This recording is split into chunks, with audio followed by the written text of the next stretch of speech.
Hello students. आज की class में हम कंटिन्यू करने वाले हैं अपना वही chapter chemical reactions and equations. आज हम पढ़ेंगे classification of chemical reaction and equations. तो we will be doing chemical reactions और इसका हम पढ़ने वाले हैं आज क्लासिफिकेशन। केमिकल रिएक्शन की क्लासिफिकेशन हम वैसे एनर्जी के बेसिस पे पढ़ चुके हैं कि हमारे पास केमिकल रिएक्शन दो तरीके की होती है, एंडोथर्मिक एंड एक्सोथर्मिक। इस क्लास में हम उसके और classification on the basis of different types of reactants and products हम डिस्कस करने वाले हैं क्लासिफिकेशन रिएक्शंस को। और इसमें आज हम डिस्कस करने वाले हैं दो केमिकल रिएक्शंस। तो बेसिकली हमारे पास क्लासिफिकेशन ऑफ केमिकल रिएक्शंस हमारे पास 4-5 तरीके से हो सकता है, लेकिन आज हम डिस्कस करेंगे 2 types of chemical reaction. So the first one we are starting with is combination reaction. Combination reaction हमारे पास क्या रिएक्शंस होती हैं? Combination reactions are those reactions जिसमें आपके पास दो रिएक्टेंट या दो से ज्यादा, if you have more than one reactant और वो दूसरी किसी चीज के साथ कंबाइन कर ले रहा है और आपके पास एक ही प्रोडक्ट बना रहा है, तो those reactions are combination reactions. तो जैसे अगर फॉर एग्जांपल अगर हम ले तो इसके अंदर जनरली आपके पास एक रिएक्टेंट 1 होगा, एक रिएक्टेंट 2 होगा और वो आपको दे रहे होंगे product. These reactions are also called synthesis reactions. Synthesis reactions ये इसलिए कहलाती हैं क्योंकि इसमें आप किसी एक नई चीज को बना रहे हैं बाय सम 2 और मोर रिएक्टेंट्स।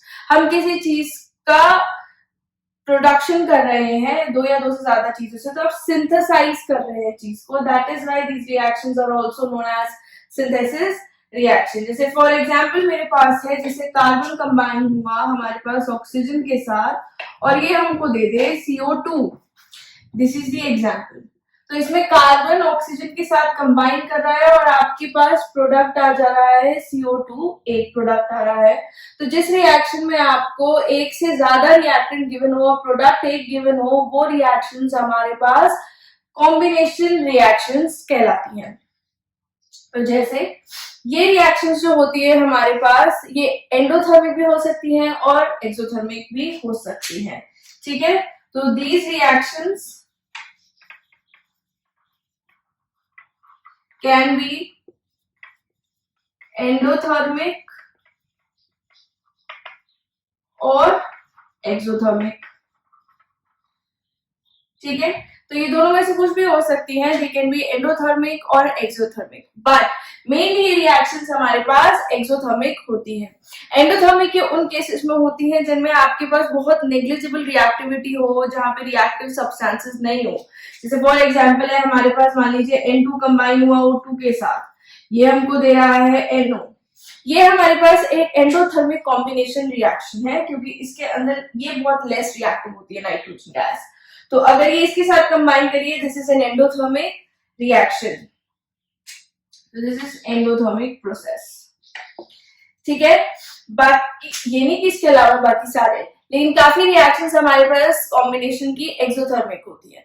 वो एक्सोथर्मिक इसलिए होती है क्योंकि जब भी हम कभी नई चीज बना रहे हैं, we are making a new product, तो हम क्या कर रहे हैं, नए बॉन्ड्स क्रिएट कर रहे हैं। और जब नए बॉन्ड्स क्रिएट होते हैं तो एनर्जी रिलीज करती है। जैसे हमने केमिकल रिएक्शन पढ़ा है कैसी बनती है, आपके पास पहले तो पुराने बॉन्ड टूटेंगे और नए बॉन्ड बनेंगे। पुराने बॉन्ड तोड़ने के लिए आपको एनर्जी सप्लाई करनी पड़ेगी और नए बॉन्ड बनाने के लिए एनर्जी रिलीज करती है। तो जब इस प्रोसीजर का जो डिफरेंस होता है उसके बेसिस पे हम क्या डिसाइड करते हैं कि रिएक्शन आपके पास एंडोथर्मिक है या एक्सोथर्मिक है। सिंस मोस्टली यहाँ पे हमारे पास नए तरीके के बॉन्ड्स बन रहे हैं, दे आर जस्ट कंबाइनिंग, तो these reactions are basically mostly, not always, they are mostly exothermic. ठीक है, अच्छा, इन रिएक्शंस में भी हमारे पास फर्दर क्लासिफाई कर सकते हैं हम। कॉम्बिनेशन रिएक्शंस भी आपके पास किस किस टाइप की हो सकती है। जैसे कॉम्बिनेशन रिएक्शन आपके पास तब हो सकती है जब आपके पास एक एलिमेंट से कंबाइन करा हो, तो I can write it as types of combination reactions. Types of combination reaction में, जैसे आपके पास मान लीजिए कोई एलिमेंट एलिमेंट के साथ कंबाइन कर रहा है, कोई एलिमेंट कंपाउंड के साथ कंबाइन कर रहा है, कोई कंपाउंड कंपाउंड के साथ कंबाइन कर रहा है, तो those reactions are classified differently. ठीक है, तो एक पहले हुआ हमारे पास एलिमेंट एंड एलिमेंट। ठीक है, एलिमेंट एलिमेंट के साथ कंबाइन कर रहा है, जो आपने कार्बन ऑक्सीजन वाला देखा है या नाइट्रोजन ऑक्सीजन वाला रिएक्शन देखा है अभी प्रीवियसली, तो ये रिएक्शंस हमारे पास एलिमेंट और एलिमेंट के बीच में जाएंगी। ऑक्सीजन क्योंकि हमारे पास प्रेजेंट ही O2 फॉर्म में होता है और नाइट्रोजन N2 फॉर्म में प्रेजेंट होती है, तो इसलिए वो ही हमारे पास एलिमेंटल स्टेट होती है नाइट्रोजन की और ऑक्सीजन की। तो ऐसे नहीं कहेंगे कि भाई O2 है तो it will be a compound या N2 है तो it will be a compound, वो अपने एलिमेंटल स्टेट में प्रेजेंट है। तो you can right many examples for this, like जैसे H2 कंबाइन होता है O2 के साथ, ये आपको H2O दे रहे हैं। सल्फर कंबाइन होता है ऑक्सीजन के साथ, ये आपको SO2 दे रहा है। You can write the carbon oxygen वाला रिएक्शन, यू कैन राइट डाउन जो आपने पीछे नाइट्रोजन ऑक्सीजन वाला रिएक्शन लिखा था। Fe अगर Cl2 के साथ रिएक्ट करता है, I am not writing these as balanced reaction, you can balance them, I am just giving you the general कि क्या इक्वेशन हो सकती है। तो this is, it can give you FeCl3, तो this is also a combination reaction, यहाँ iron chlorine के साथ कंबाइन कर जा रहा है, तो यहाँ पे एलिमेंट और एलिमेंट ही कंबाइन कर रहे हैं हमारे पास। ठीक है, दूसरा होता है हमारे पास जैसे एलिमेंट और कंपाउंड। अगर आपके पास रिएक्शन एलिमेंट और कंपाउंड के बीच में हो रही है, जैसे फॉर एग्जांपल हमारे पास कार्बन मोनोऑक्साइड है, ये कंपाउंड है, this is reacting with oxygen, it will give you CO2। ठीक है, तो this reaction is a reaction between an element and a compound. CO is a compound, oxygen is an element, ये हमारे पास CO2 दे रहे हैं हमको। So this reaction is an example of compound connecting with a element. अब जैसे next अगर हम देखना चाहेंगे हमारे पास कंपाउंड और कंपाउंड के बीच में, suppose we are stating this is the third type, compound plus compound. ठीक है, तो कंपाउंड और कंपाउंड में हमारे पास कौन से रिएक्शंस हो सकते हैं, जैसे आपके पास मान लीजिए if you have like calcium oxide और ये H2O के साथ कंबाइन कर रहे हैं, ये कैल्शियम हाइड्रोक्साइड देता है, बहुत ज्यादा एक्सोथर्मिक रिएक्शन होती है, it is the formation of slate lime from quick lime. Calcium oxide का कॉमन नेम होता है हमारे पास क्विक लाइम और calcium hydroxide is slate lime. तो जब हम स्लेट लाइम पर प्रिपरेशन करते हैं फ्रॉम क्विक लाइम, तो ये आपके पास इस तरीके का एक्सोथर्मिक रिएक्शन होता है। और हम क्या लिख सकते हैं, जैसे मान लीजिए NH3 है और ये आपके पास HCl के साथ कंबाइन कर रहा है, तो ये हमको क्या दे देगा, NH4Cl। ठीक है, तो these reactions are basically combination reactions और synthesis reaction, और ये इनके डिफरेंट डिफरेंट टाइप्स है। कॉम्बिनेशन रिएक्शंस हमारे पास दोनों तरीके की होती हैं, but mostly they are exothermic, they can be endothermic as well. They can be classified further into three types, that is element plus element, element and compound, compound and compound. तो नेक्स्ट जो हम reaction पढ़ने वाले हैं classification of chemical reactions में, ये पहली reaction थी हमारे पास, ये उसी के टाइप्स पढ़े हैं हमने। तो दूसरी जो हम रिएक्शन पढ़ने वाले हैं that is decomposition reaction. So this is the second one, decomposition reaction. क्या होते हैं डीकंपोजिशन रिएक्शंस? डीकंपोजिशन रिएक्शंस हमारे पास वो रिएक्शंस होते हैं जिसमें हम किसी चीज को डीकंपोज कर रहे हैं, और डीकंपोज का मतलब होगा आपको ब्रेकिंग डाउन। तो अगर हम किसी चीज का ब्रेकिंग डाउन कर रहे हैं तो वो हमारे पास डीकंपोजिशन रिएक्शंस कहलाएंगी। तो इसमें आप क्या करें, you are breaking the bonds, तो mostly these reactions are endothermic, these are mainly endothermic. जैसे आपके पास एक रिएक्टेंट है तो वो एक से ज्यादा प्रोडक्ट में टूट सकता है, ठीक है, it could be like this. तो डिकम्पोजिशन रिएक्शन हो रहा है कि हम बॉन्ड्स को तोड़ रहे हैं, और अगर हम बॉन्ड्स को तोड़ते हैं तो हमें एनर्जी सप्लाई करनी पड़ती है। तो mostly these reactions are endothermic reaction, not always. Not always वाला केस है, जैसे अगर वेजिटेबल मैटर हमारी बॉडी में डिकम्पोज होता है तो we get energy from that is an exothermic process, तो that is some other case. तो mostly decomposition reactions are endothermic, जिसमें हम इस क्लास में यही पढ़ने वाले हैं, एंडोथर्मिक के टाइप्स। तो अगर हम डिकम्पोज कर रहे हैं तो हम एनर्जी लगा रहे हैं, एनर्जी लगा करके हम बॉन्ड्स को तोड़ रहे हैं, और वो बॉन्ड्स तोड़ करके हमको एक से ज्यादा प्रोडक्ट मिलने वाला है। तो इन रिएक्शन में रिएक्टेंट एक होगा और प्रोडक्ट एक से ज्यादा होंगे। तो इन रिएक्शन को on the basis of energy की हम किस तरीके की एनर्जी लगा करके बॉन्ड को तोड़ रहे हैं, these reaction can be further classified into 3 types. जैसे आपके पास पहले वाला टाइप होता है थर्मल डिकम्पोजिशन।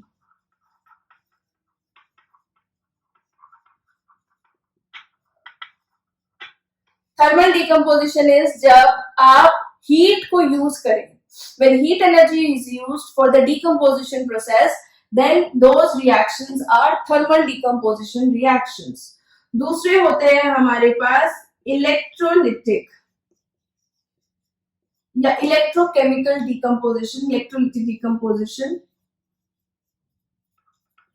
इसमें हम एनर्जी कौन सी यूज करेंगे, we will use electric energy, यानी कि हम करंट के एप्लीकेशन से अगर डिकम्पोजिशन करा रहे हैं तो those reactions are electrolytic decomposition reactions.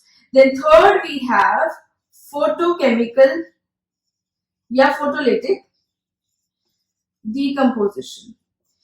Photo हमने वर्ड लगा दिया, इसका मतलब हम फोटॉन्स वगैरह की बात करें, यानी कि we are talking about the light energy. जब हम लाइट एनर्जी की बात करते हैं तो वो रिएक्शंस हमारे पास फोटो केमिकल डिकम्पोजिशन रिएक्शंस हो जाती हैं। अब इसमें हम एग्जांपल देख सकते हैं, सबसे बेसिक एग्जांपल है कैल्शियम कार्बोनेट का decomposition to give CO2 and CaO। तो इसके लिए जब हम थर्मल एनर्जी लगाते हैं, यानी कि जब हम हीट लगाते हैं और हम टेम्परेचर रेज करते हैं, तो आप सिंबल ऊपर एक छोटा सा डेल्टा का साइन बना सकते हैं। जैसे KClO3 है, इसका डिकम्पोजिशन करा है आपने, और इसमें हम एक कैटलिस्ट यूज करते हैं। अगर कैटलिस्ट आपको पता नहीं है, कैटलिस्ट वो चीजें होती है जो किसी रिएक्शन के रेट को इंक्रीज कर सकती हैं या डिक्रीज कर सकते हैं। They could be positive catalyst और नेगेटिव कैटलिस्ट रिस्पेक्टिवली। मोस्टली हम पॉजिटिव कैटलिस्ट पढ़ते हैं, तो जो रिएक्शन के कोर्स को थोड़ा इजी कर दे और जल्दी जल्दी जल्दी बढ़ा दे, स्पीड बढ़ा दे उसकी, वो हमारे पास कैटलिस्ट कहलाते हैं। पर ना ही वो रिएक्टेंट में आते हैं, ना ही वो हमारे पास प्रोडक्ट में आते हैं।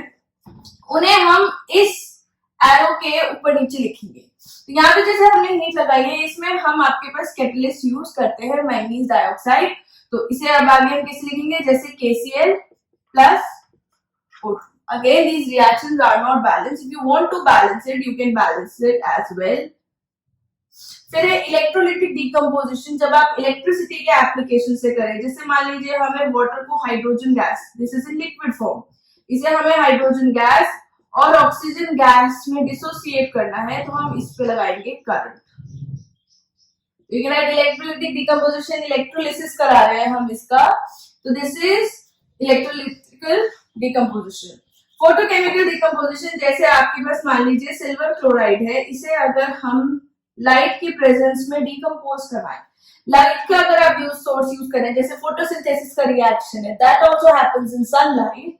अगर आप किसी भी तरीके के लाइट का अगर यूज कर रहे हैं, तो हम H और ये न्यू का साइन बनाते हैं एरो के ऊपर।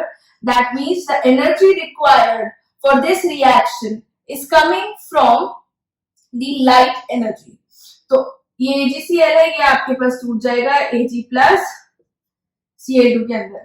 सिल्वर का क्लोराइड और सिल्वर का ब्रोमाइड हमारे पास इसी तरीके से टूट जाते हैं, और ये हमारे पास फोटोग्राफी में, ये हमारे पास फोटोग्राफी में भी यूज किए जाते हैं। ब्लैक एंड व्हाइट फोटोग्राफी में silver chloride and silver bromide are used.